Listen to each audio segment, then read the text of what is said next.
Antisipasi krisis air akibat fenomena alam El Nino, pemerintah Kota Makassar telah membentuk tim siaga dengan mengumpulkan mobil tangki air untuk disalurkan ke daerah yang terdampak.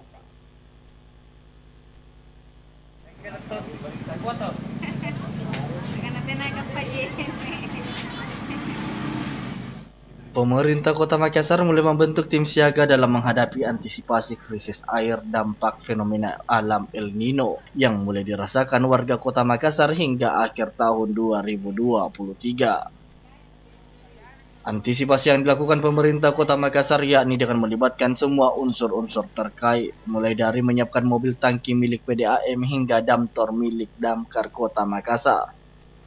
Wali Kota Makassar Muhammad Ramdan Pemantau menyebutkan tim siaga saat ini sudah turun melakukan koordinasi terhadap daerah yang terdampak kekeringan.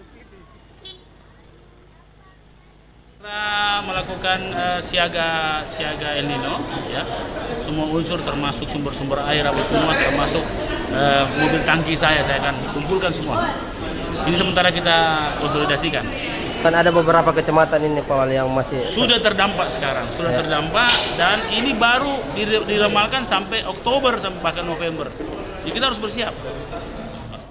Diketahui dari data informasi BMKG wilayah 4 Makassar menunjukkan puncak El Nino akan terjadi bulan September hingga November 2023 mendatang. Rusmawati Rara, Celebes TV.